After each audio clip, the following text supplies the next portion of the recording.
25 तारीख को खड़े हो जाइए। लेकिन अगर आपका बच्चा शिक्षित नहीं होगा तो क्या उत्पीड़न झेलने के बाद वो इस बात पे आएगा कि भाई हमको ये काम नहीं करना चाहिए। और इस समय क्या सरकार क्या कर रही है, सरकार इस समय कर रही है कि जो प्राइमरी स्कूल है उसको बंद कर दिया, और बंद करके क्या कर रही है, एक तरफ सरकार प्राइमरी स्कूल बंद कर रही है और दूसरी तरफ सरकार जो है शराब की दुकानें खुलवा रही है। अच्छा बताइए कि प्राइमरी स्कूल बंद होने से हमको फायदा होगा कि सरकार दुकान शराब की दुकान खुलने से फायदा होगा? दुकान के बंद करा हाँ बंद करा था, स्कूलों बंद हो तो प्राइवेट सरकारी, और शराब के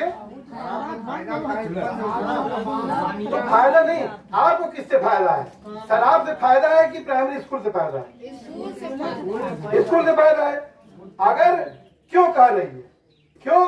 क्योंकि हमारे समाज से सवाल गायब हो गया।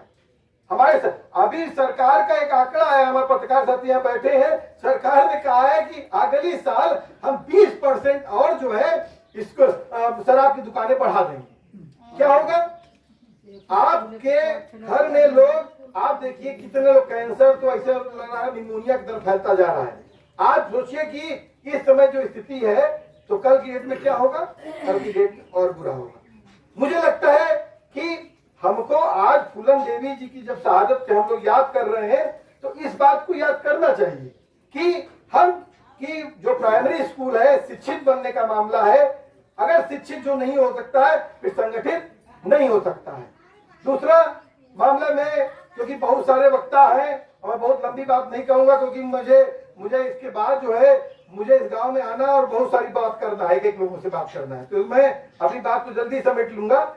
मैं एक चीज जो मैं कह रहा था कि जब आज हम लोग सोच रहे हैं कि अगर फूलन देवी जिंदा होती तो क्या करती, मार दी गई थी फूलन देवी।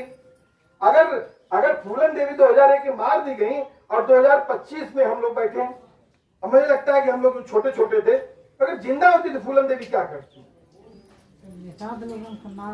जरूर का तो रहा फूलन देवी, अगर मुझे लगता है कि अगर सही बात करें कैसे नाम रहेगा, आपके हक और अधिकार जो है जब तक मिलेंगे नहीं, और फूलन देवी जिंदा रहती तो इस देश में जो राजनीति आई, चाहे वो कांशीराम जी की आई, चाहे मुलायम सिंह जी की आई, उसमें मंडल कमीशन का बहुत बड़ा योगदान था। और मुझे लगता है कि फूलन देवी अगर रहती तो आज के दौर में मंडल कमीशन को लागू करने के लिए हर संभव प्रयास करती।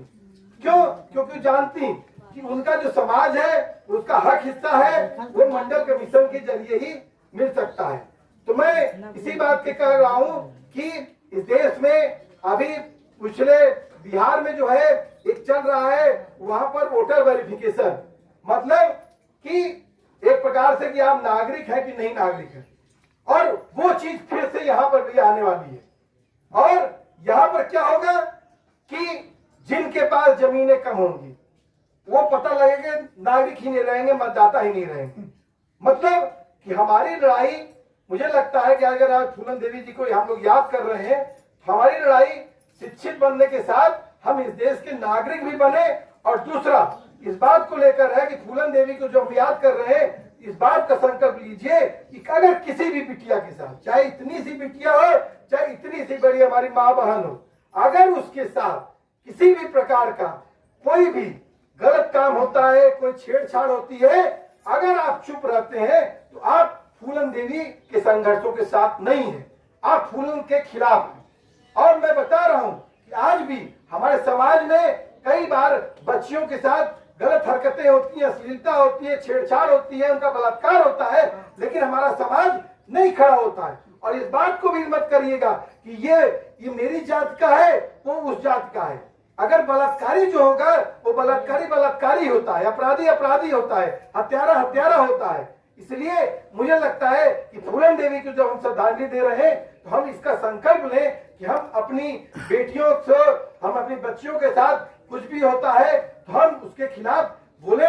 और मैं एक चीज और भी कहूंगा कि हमको इस समाज से दहेज को भी समाप्त करना चाहिए। आज पूरा समाज, पूरा दहेज एक कैंसर के रूप में खड़ा हो गया है।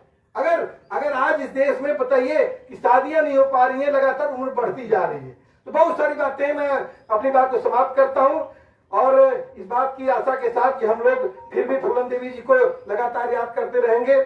फूलन देवी अमर रहे, फूलन देवी अमर रहे, जब तक सूरज चांद रहेगा फूलन जी का नाम रहेगा।